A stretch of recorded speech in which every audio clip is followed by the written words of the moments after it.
So far in our solutions section, we have shown how a fairer tax system can fund the rebuilding of our social foundations. This is a crucial part of the puzzle, but it's only half the story. A truly fair society doesn't just redistribute wealth more fairly after it's been created. It ensures that wealth is generated more fairly in the first place. This means rebalancing power in the economy itself. It's time to talk about empowering the two true engines of our economy: the workers who create the value and the small businesses that create the jobs. For 40 years, the power of workers to bargain for their fair share has been systematically weakened. Through legislative attacks and corporate strategies that prioritized offshoring, the balance of power tilted dramatically away from labor. This erosion wasn't an accident. It was a deliberate dismantling of the structures that once ensured prosperity was broadly shared.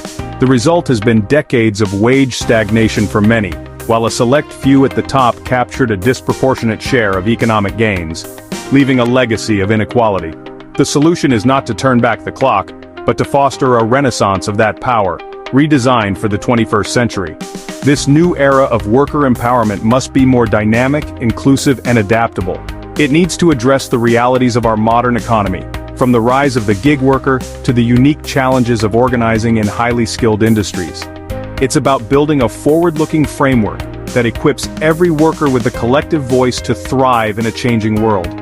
This means repealing anti-union laws, like so-called right-to-work legislation, that weaken collective power.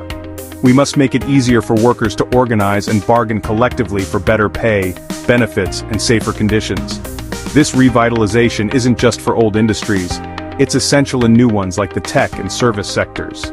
A new generation of workers, from baristas and warehouse employees to software engineers, are demanding a voice in their workplaces and a fair return on their labor. It also means embracing a model of collaborative governance that is hugely successful in countries like Germany: co-determination, which puts worker representatives directly onto the boards of major corporations.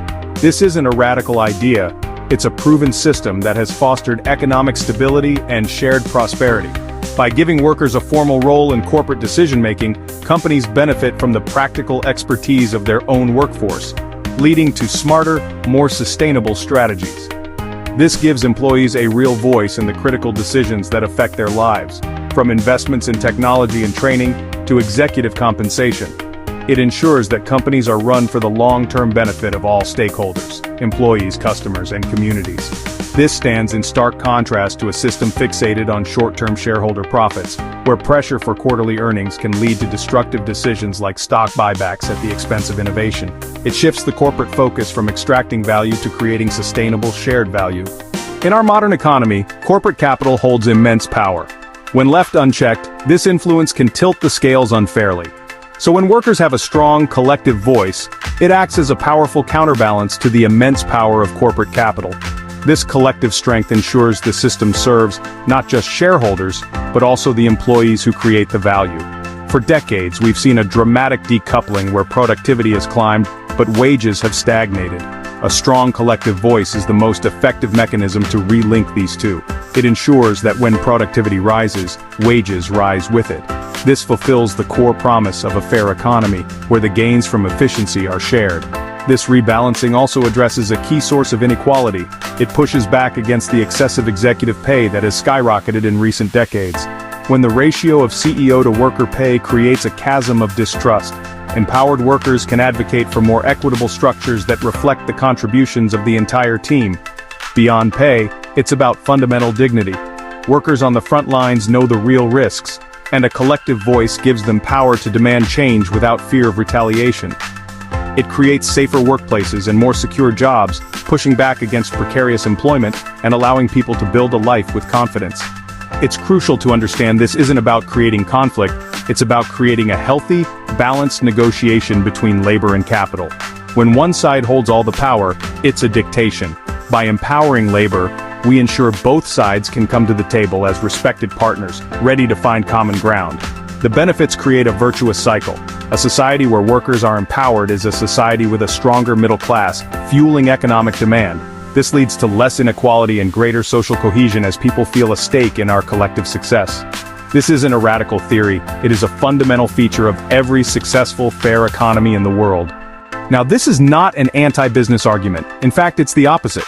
The current system, which favors giant multinational corporations, is deeply hostile to real entrepreneurs. The backbone of every healthy economy is its small and medium-sized businesses. They are the ones who truly innovate, create the majority of new jobs, and enrich our communities.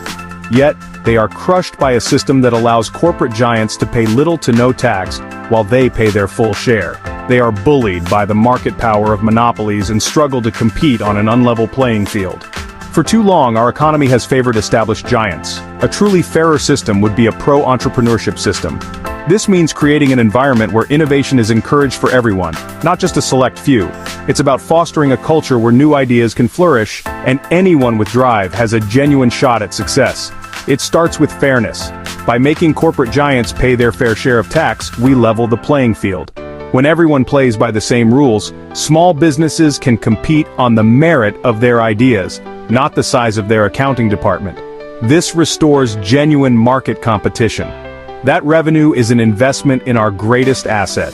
By rebuilding our public services, we create a healthier, better educated workforce for small businesses to hire from. Well-funded schools and accessible healthcare are economic engines, producing the skilled, reliable people that new enterprises need to innovate. A business needs customers. By empowering workers and raising wages, we create a population with more money to spend at local shops, cafes, and startups. This creates a virtuous cycle. Higher wages fuel local demand, allowing small businesses to grow, hire, and invest back into the community. We must also reject the myth that security is the enemy of ambition. A strong social safety net doesn't stifle enterprise, it encourages it. It functions as a national springboard, giving more people the confidence to take a calculated leap. It gives people the security to leave a dead-end job and take the risk of starting their own business. When you know you won't lose your family's health insurance, the calculus of risk changes. It becomes a manageable challenge, not an existential threat. This is the key, the freedom that comes from knowing that a single failure won't lead to personal ruin. Instead, failure becomes what it should be, a lesson on the path to success. This is how we build a truly dynamic and daring economy. Empowering workers and supporting small businesses are not separate ideas. They are two sides of the same coin. They are both about decentralizing economic power. It's about shifting our focus from propping up a handful of globe-spanning corporate monopolies and instead cultivating a vibrant, dynamic, and diverse ecosystem of empowered workers and thriving local enterprises. This is how you create real, sustainable, and shared prosperity from the ground up, rather than hoping it will just trickle down from the top.